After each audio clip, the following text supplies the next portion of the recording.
So the situation in West Asia has once again entered a dangerous phase, with diplomatic efforts stalling, military posturing also intensifying, and global fears growing over a possible energy shock.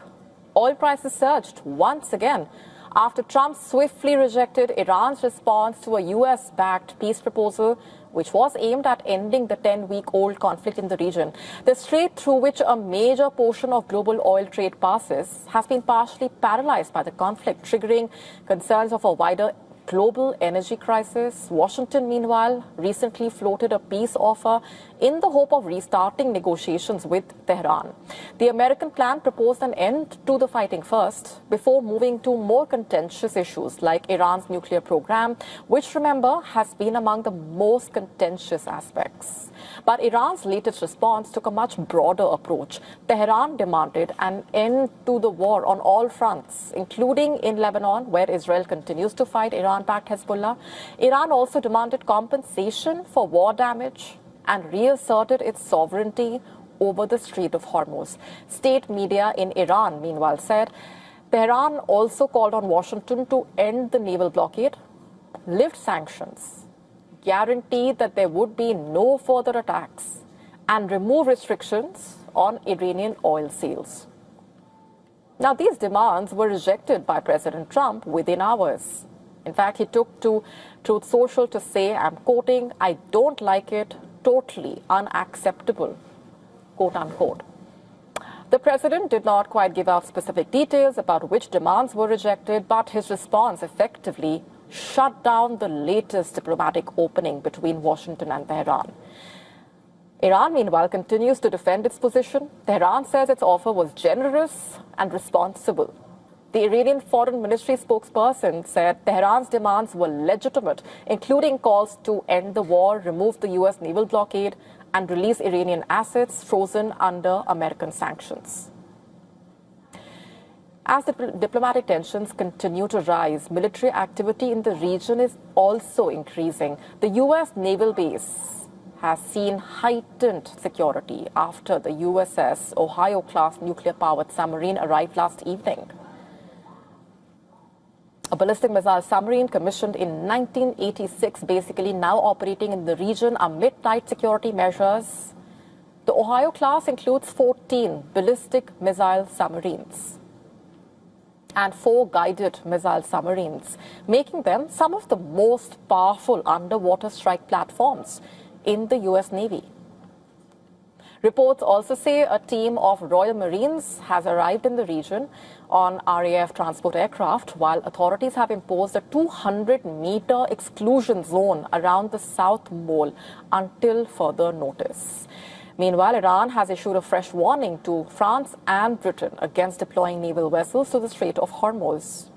Tehran says any such move would escalate tensions and militarize the strategic waterway even further.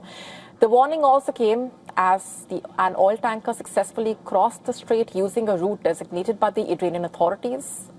The French president, meanwhile, cleared that France never envisaged a naval deployment to the strait. He also said any security effort would be coordinated with Iran. At the same time, Britain has announced a major multinational meeting to address the growing crisis. In fact, the British Defense Secretary and the French Armed Forces Minister are set to co-chair talks involving more than 40 countries to discuss military plans to restore trade through the strait. All of this now setting the stage for a high-stakes diplomatic encounter later this week. And Trump is expected to arrive in Beijing on Wednesday, remember, where Iran is expected to be a key topic in the talks with the Chinese president. With global energy markets under pressure, fears of a longer war escalating, Washington seems to be now leaning on China to use its influence over Tehran to try and push for a deal, it seems.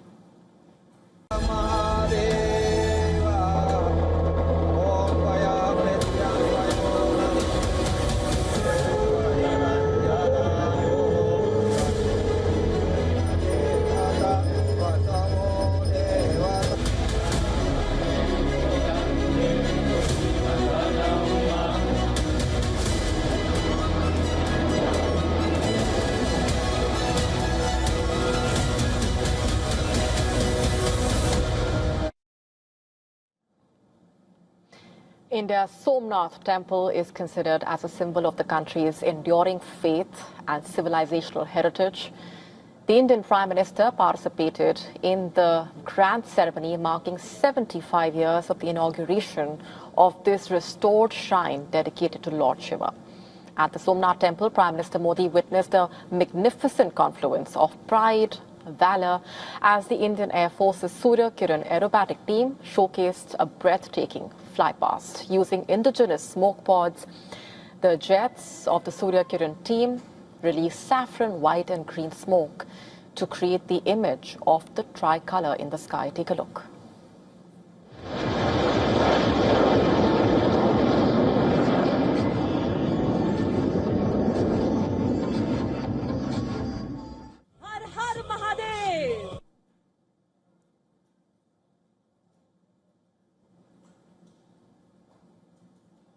The Prime Minister received a traditional welcome by devotees playing drums. After entering the temple, he also performed the Maha Puja and Jalabhishek, which is the ritual of pouring holy water over the shivling and the chanting of Vedic mantras.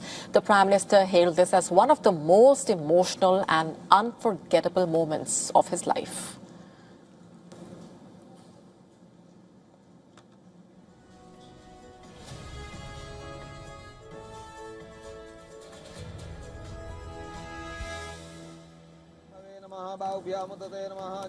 Addressing a public gathering later, the Prime Minister stated that he was overwhelmed by the immense energy and enthusiasm shown by Lord Somnath's devotees. He also expressed joy on reliving the moment which India's first president must have experienced during inauguration of the rebuilt temple in May 1951.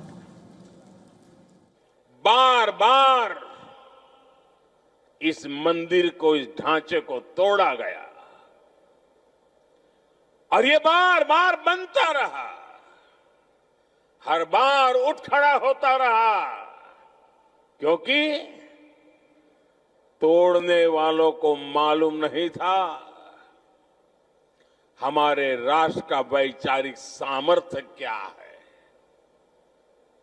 हम भौतिक शरीर को नश्वर मानने वाले लोग हैं, लेकिन हम जानते हैं उसके भीतर बैठी आत्मा अविनाशी है। On this occasion, the Prime Minister asserted that no power in the world can force India to bow down, as he recalled that India conducted nuclear tests in Pokhran on this very day in 1998. He highlighted the manner in which India held its own ground, despite imposition of sanctions back then. Prime Minister Modi also launched a commemorative postal stamp and a 75 Indian rupees coin showcasing the rich legacy and spiritual significance of the Somnath temple. It's pertinent to note here that the Somnath Amrit Mahotsav, which commemorates 1,000 years since the first attack on the temple by invaders in 1026 as well. Additionally, Prime Minister Modi hoisted the sacred flag atop the Somnath temple, and he described the flag as a symbol of triumph of faith across India. According to him, it's a divine proclamation of the collective consciousness of countless Indians and will continue to inspire every citizen.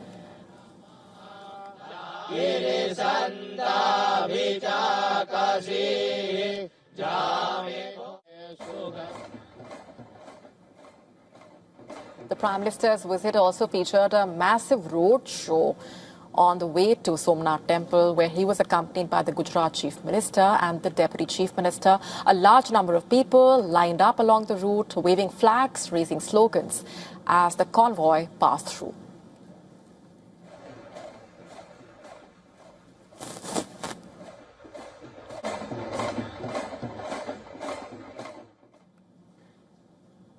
Meanwhile, the Prime Minister also paid tributes to India's first Deputy PM and Home Minister, Sardar Vallabhbhai Patel. Prime Minister Modi lauded his decisive role in the temple's reconstruction and reiterated his commitment to realizing his vision for the nation.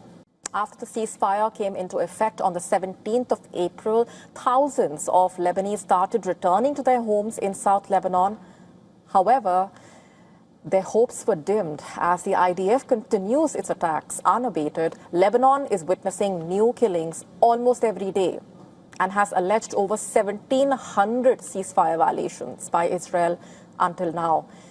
Earlier in the day itself, sounds of explosion rocked southern Lebanon. As per Lebanese state media, Israel struck multiple villages and towns via airstrikes and intermittent artillery shelling, resulting in the deaths of at least 4 people. 8 others were injured.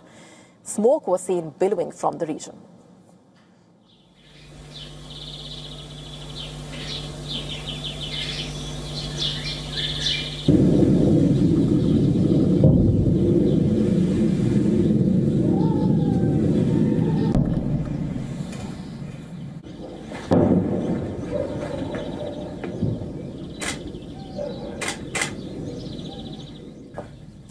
And just a day earlier, the IDF claimed to have struck over 20 sites in southern Lebanon, allegedly belonging to Hezbollah. This included weapon storage facilities, launchers, headquarters, and buildings from where Hezbollah allegedly operated. On the other hand, Hezbollah's retaliatory attacks continued. IDF announced a 47-year-old reservist was killed on the 10th of May when several explosive-laden drones launched by Hezbollah struck close to the border to Lebanon. This morning itself, 3 more IDF soldiers were injured in an alleged drone attack by the armed group. But the evacuation operation was anything but smooth, to say the least. One of the helicopters encountered a technical malfunction, forcing it to land in the rescue area. While the IDF stressed that it wasn't hit by enemy fire, another helicopter was dispatched to evacuate the injured personnel. The stranded helicopter finally took off after technical teams repaired the malfunction.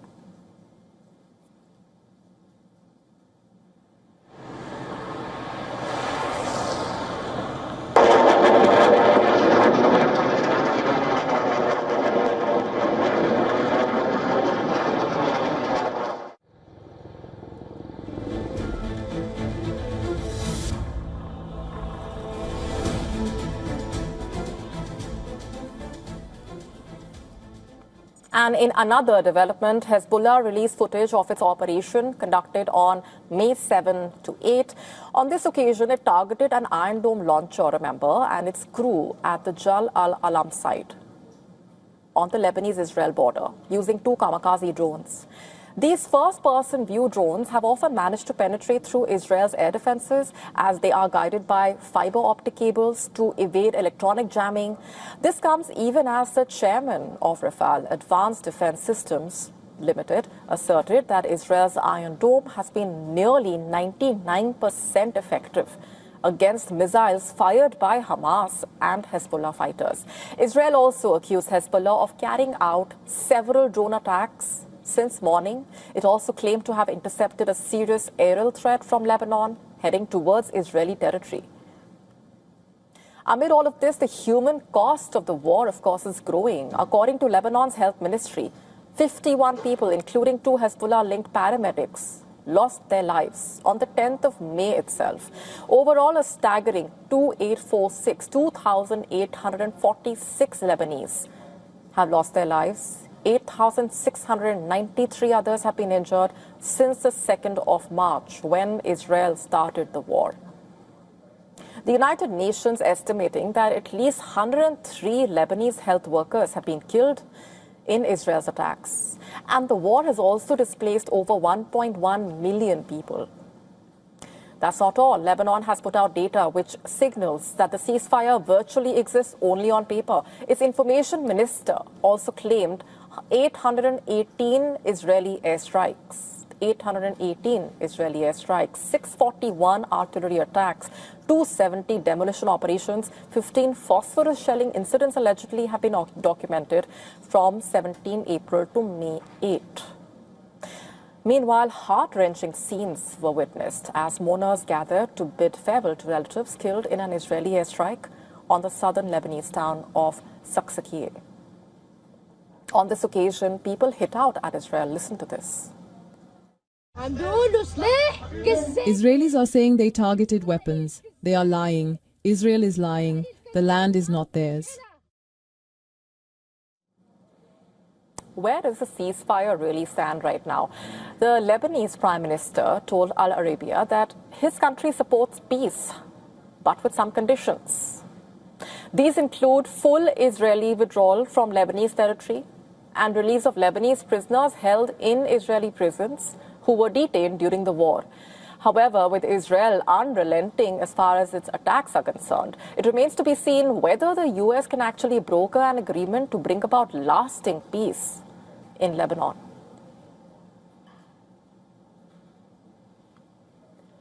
And for more on this, take a look at this report sent by our correspondent Gadi Francis from Beirut.